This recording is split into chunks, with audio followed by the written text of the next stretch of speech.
A maior floresta tropical do mundo ajuda a regular o clima na Terra, garante estoques de água doce e protege a biodiversidade, entre tantos outros serviços ecológicos. Mas um terço do bioma está sob grave ameaça. É o que revela o Atlas Amazônia sob Pressão, documento produzido pela Rede Amazônica de Informação Socioambiental.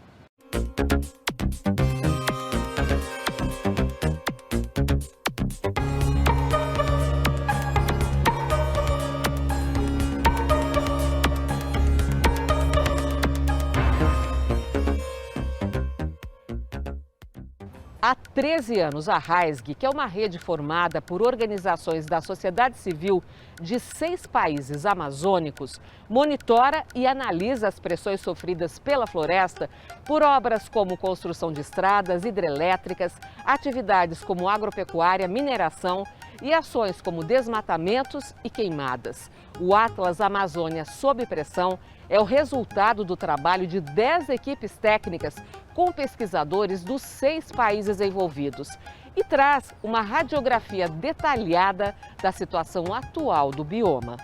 Esta é a segunda versão do documento divulgado pela primeira vez em 2012.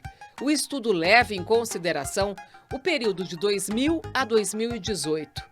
Entre as principais conclusões está um avanço acelerado da destruição da floresta amazônica, segundo a geógrafa e pesquisadora do Instituto Socioambiental, Júlia Giacomini.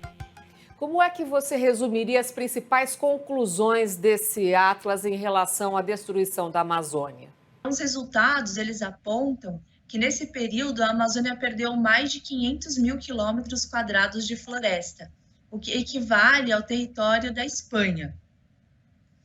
E dentro desse período, né, a gente teve o pico de desmatamento lá no ano de 2003, depois o desmatamento na região amazônica foi caindo até o ano de 2010, quando a gente tem a menor taxa de desmatamento, mas entre 2015 e 2018 o crescimento ele foi muito acelerado, ele chegou a triplicar. A que se deve essa aceleração do desmatamento da Amazônia? Se deve ao avanço dessas pressões e dessas ameaças, né? Então, a gente tem, cada país pode ser impactado mais por uma pressão ou por outra, né? Então, a gente tem, por exemplo, a questão das queimadas, que atingem fortemente o Brasil e a Bolívia. A questão da mineração e do garimpo, que atingem fortemente o Brasil e a Venezuela. Então, cada país também ele é atingido de formas diferentes por essas pressões e ameaças. No caso do desmatamento, a média regional ela é puxada fortemente pelo Brasil, né, que vem tendo essa expansão agropecuária muito grande no Brasil, e também a questão da exploração mineral. Eu queria que você falasse um pouquinho sobre esse garimpo ilegal que acontece na Amazônia, especialmente no Brasil. Mapear o garimpo ilegal é um grande desafio, né? Justamente por ser uma atividade ilegal, a gente não tem bases de dados oficiais sobre esses dados.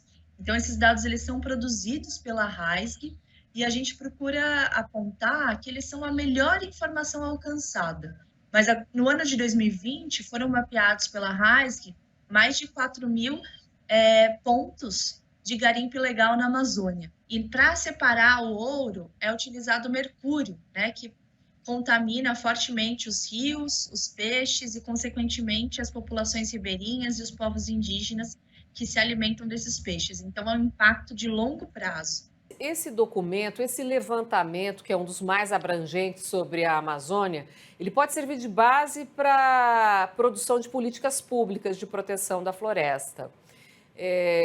Quais são essas políticas que são necessárias? E uma vez que a gente está falando de questões fronteiriças que envolvem outros países, há interesse de todos os países que abrigam a floresta amazônica de conservar esse bioma? O objetivo que a RAISG tem ao produzir as suas análises é buscar levantar e promover uma visão integral da Amazônia, né? Pensar a Amazônia para além dos limites político-administrativos, de uma maneira regional. E para a preservação da Amazônia, isso é fundamental. Então, é necessária, sim, uma articulação entre os governos amazônicos, né, para que essas pressões e ameaças possam ser combatidas. Mas a gente ainda está bastante distante dessa articulação, infelizmente. E o fato das terras indígenas e áreas naturais protegidas conseguirem, de alguma forma, conter essa destruição da floresta, isso não é uma boa notícia que traz o Atlas? Isso é uma excelente notícia. Quase 90% do desmatamento na região amazônica ocorre fora das áreas naturais protegidas e dos territórios indígenas. Isso aponta que esses territórios eles continuam sendo barreiras importantes na contenção do avanço dessas pressões e dessas ameaças. Por outro lado, as análises também apontam que esses territórios estão sim cada vez ameaçados e cada vez mais fragilizados. Quais são as perspectivas para a Amazônia em 2021? Se não houver uma mudança de rota, né, para a Amazônia, dificilmente a gente vai ter um cenário muito distinto do que a gente teve em 2020. E para isso precisa de um fortalecimento dos órgãos ambientais para que eles possam atuar de maneira mais eficaz no território amazônico.